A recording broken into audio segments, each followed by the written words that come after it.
Desde la bestia de Gevaudan hasta el diablo de Jersey, he aquí las criaturas míticas más fascinantes. David Black vive en el estado de Garden, en Estados Unidos, y fue muy noticia en el año 2015. Mientras conducía a su casa después de un día de trabajo, divisó lo que parecía una llama en el bosque, pero no estaba muy seguro de lo que estaba viendo. Efectivamente, el animal que despertó su atención tenía un aspecto extraño, y David Black, cediendo a la curiosidad, se había bajado de su vehículo para fotografiarlo e identificarlo, pero inmediatamente, según sus declaraciones, el animal desplegó sus alas y salió volando, pero el vuelo de esta extraña criatura no impidió a David Black fotografiarla, y si al principio no podía creer lo que veía en sus ojos, la foto al menos le presentó la evidencia. El informe y misterioso animal tenía cabeza de cabra, alas de murciélago, cola bifurcada, cuernos y pezuñas. Solo podía ser el legendario diablo de Jersey. Estaba absolutamente convencido. Este encuentro lo asombró y asustó a la vez, ya que durante toda su infancia le habían contado historias siniestras y fascinantes sobre este monstruo que le provocaba pesadillas. Es comprensible que el diablo de Jersey sea una de las bestias míticas más malvadas. La leyenda que lo rodea se habría originado en 1731. Se dice que una mujer dio a luz a este monstruo que luego la mató antes de huir. Desde entonces se dice que el diablo de Jersey provoca a veces el pánico entre la población. David Black sabía todo esto y estaba decidido a advertir a la gente de la amenaza, así que alertó a los habitantes de su pueblo e incluso recibió una gran atención por parte de los medios de comunicación. ABC News lo entrevistó y fue una oportunidad para que reiterara que el demonio de Jersey, que vio con sus propios ojos, podía arrancar niños de las cunas y robar almas si la población no se ponía a salvo inmediatamente. Pero la población, lejos de preocuparse por la criatura demoníaca, se burló abiertamente de él, llamándolo loco, supersticioso e iluminado. Pero David Black, como denunciante que se precie, no se rindió, y aunque se encontraba con la incredulidad, seguía teniendo las mejores intenciones del mundo, y además nadie podía hacerle cambiar de opinión sobre lo que veía, el famoso diablo de Jersey. En el pasado, en los pueblos de Europa Central y Oriental, la creencia en la existencia de los vampiros era sincera.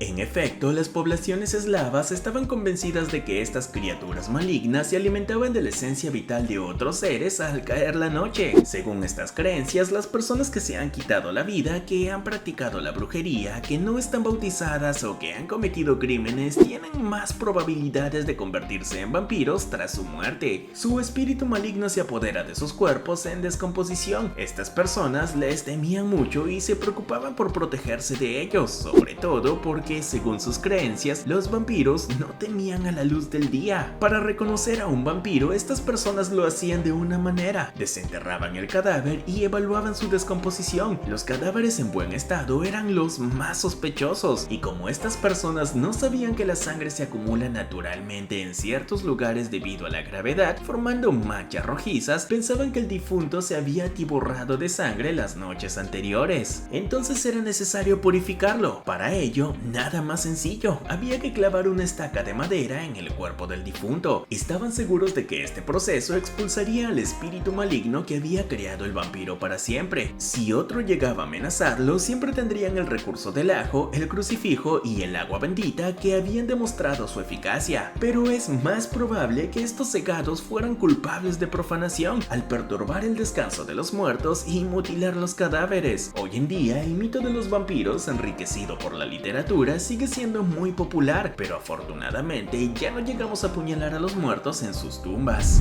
Las guerras indias que enfrentaron a los norteamericanos con los colonos europeos fueron escenario de todo tipo de atrocidades, como bien sabes, y en pleno invierno la nieve y el hambre hacían a menudo la vida insoportable a todas las partes en guerra. En estos tiempos de austeridad, no era raro observar que algunas personas, para sobrevivir, recurrían al canibalismo, y esta infame práctica se hizo cada vez más frecuente. Los nativos que ocupaban las tierras de Canadá y Estados Unidos, conocidos como el pueblo algonquino, estaban preocupados por ello, y era necesario pensar en una forma de frenar la antropofagia lo antes posible. Ahora bien, para provocar un cambio de hábitos, incluso extraordinarios, era necesario crear miedo. Por ello, estos pueblos difundieron el rumor de que existía una criatura verdaderamente demoníaca llamada Wendigo. Es sencillo: este demonio de piel negra, horrible y demacrado, que desprendía un atroz olor a putrefacción, era una combinación de todas las monstruosidades posibles. Mataba y devoraba devoraba hombres, mujeres y niños, y era especialmente cruel con los que comían carne humana. Esta leyenda, cuando se puso en circulación, tuvo el don de asustar a las mentes menos resistentes y más crédulas, y cabe imaginar que durante un tiempo la antropofagia dejó de ser un problema preocupante. Sin embargo, el mito de este monstruo no ha caído en el olvido. Desde aquellos oscuros tiempos ha seguido rondando la imaginación de las comunidades. A lo largo de los siglos, la leyenda de la existencia del Wendigo ha adquirido una importancia más que mitológica. En la literatura psiquiátrica, el término psicosis de Wendigo se utiliza para describir las tendencias caníbales de criminales y dementes. Desde que eras niño, te han contado cuentos de hadas sobre unicornios. Te imaginas a estos fabulosos animales como criaturas encantadoras y, de niño, tu mayor deseo era saber que eran reales. Como te encantan los unicornios, sabes mucho sobre ellos. Sabes que estas criaturas míticas han estado muy presentes en el imaginario occidental desde la Edad Media hasta el Renacimiento, que se compraban y vendían sus cuernos y que en realidad eran los dientes de un narval, un pez que vive en el Polo Norte. También sabes que se trata de criaturas cuya leyenda es extraordinariamente rica y variada. Un día, por casualidad, te diste cuenta de que tu sueño infantil se había cumplido. En efecto, leíste varios artículos muy serios que atestiguaban la existencia de unicornios en la prehistoria. Científicos rusos encontraron y examinaron un cráneo bien conservado en Kazajstán perteneciente a un animal conocido como unicornio siberiano, y este estudio ha establecido un nuevo detalle: estos animales han convivido durante algún tiempo con los humanos. Sin embargo, te das cuenta de que estos unicornios no son exactamente lo que creías que eran cuando eras un niño. En efecto, estas bestias prehistóricas eran enormes y peludas, se parecían a los rinocerontes y tenían el pelaje de un bisonte. Eran al menos 2 veces más grandes que los rinocerontes y sus cuernos, compuestos de queratina, podían medir hasta 1,5 metros. Los fósiles de estos unicornios se encontraron en el sur de Siberia y los científicos suponen que esta zona era un refugio contra el duro clima. Pero este pequeño descubrimiento no cambiaría mucho la forma en la que te imaginas a los unicornios.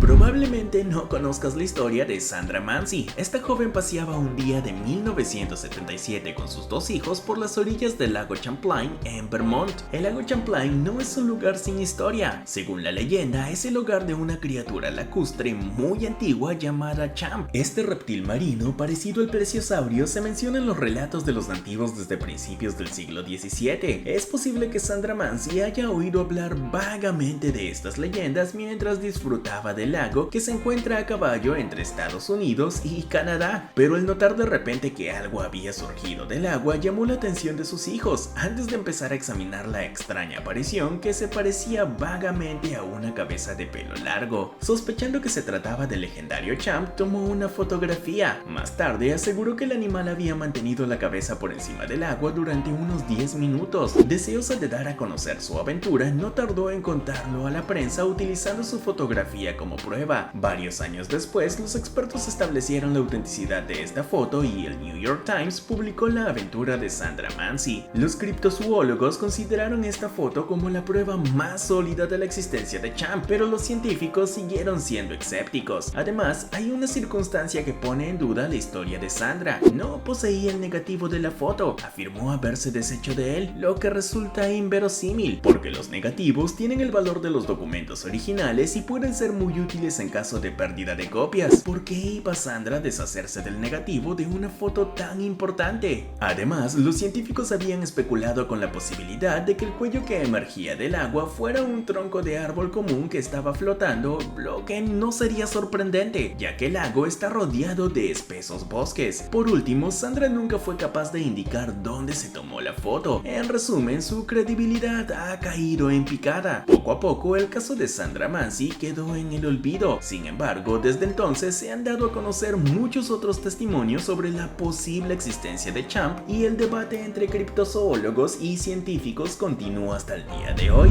Transportémonos al siglo XVIII, al norte del antiguo país de Gevaudan, situado en la actual Lozère. Es el verano de 1764 y la Guerra de los 7 Años ha terminado un año antes. Poco a poco se oye hablar de sangrientos ataques en la región. ¿Qué puede ser? Te enteras de que no es una obra de un criminal, sino de una feroz bestia hambrienta de carne humana que campa sus anchas por la región en la que te encuentras y sientes mucho miedo y mucha curiosidad. Este monstruo hace tal carnicería que tu principal deseo es capturarlo o matarlo. Naturalmente, sigues la evolución de la historia muy de cerca. Los periódicos, que ya no tienen que relatar los hechos de la guerra, no dejan de hablar de esta sucesión de ataques cometidos por esta misteriosa bestia de Gevaudan, que uno se imagina que tiene la forma de un gran lobo. En una palabra, es el único tema del día. Ya ven que lo que al principio era una noticia local se convirtió casi en un asunto de estado. La bestia de Gevaudan despertó la preocupación de todo el país e incluso inquietó a la corte real. Las tropas del rey fueron enviadas al lugar. Los eclesiásticos, convencidos de que esta bestia era un castigo divino, animaron a la población a hacer penitencia. Se organizó una gran cacería para matar a este diabólico animal. La empresa se ve coronada por el éxito. La bestia de Gevaudan, un gran lobo, ha sido abatida y es un campesino,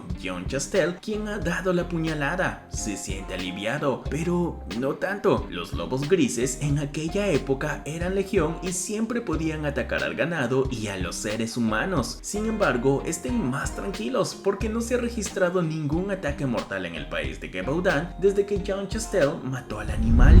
Imaginemos que un día te levantas con un extraño e irresistible impulso de ahuyentar la duda sobre un tema muy concreto. En efecto, estás decidido a obtener una respuesta definitiva a esta cuestión. ¿Los centauros eran buenos o malos? Añadamos en aras de la verosimilitud que eres lo que llamamos un aficionado a la criptozoología, es decir, lo que más te interesa son las criaturas legendarias cuya existencia real no ha sido demostrada. Naturalmente, estás deseoso de conocer los críptidos, es decir, a los animales míticos que impresionan a la imaginación. Digamos también que odias las cosas ambiguas e indecisas. Quieres saber a toda costa si los centauros son benévolos o perversos. Así que ocupas las bibliotecas, estudias las epopeyas griegas, las obras de historia universal, las recopilaciones mitológicas y poco a poco el tema se va aclarando y te fascina. Y como eres paciente y diligente, recoges elementos de respuesta satisfactorios y hasta exaltantes, pues tus lecturas te inspiraron sobre todo al más vivo entusiasmo por Quirón, el mayor de los centauros, héroe civilizador, célebre por su valentía y su ciencia, educador de muchos guerreros y que murió desgraciadamente por Heracles, uno de sus discípulos. Sin embargo, tu primera pregunta no es clara y en verdad no puede serlo. Te das cuenta con cierta decepción. Si Quirón y Polos, por ejemplo, son buenos centauros, otros, por no decir la mayoría, son brutales, desagradables, violadores y les encanta emborracharse. Aunque estás un poco más avanzado que al principio, tu pregunta sigue abierta. Ya está, así termina el video. Dinos en los comentarios cuál de estas criaturas míticas te fascina más.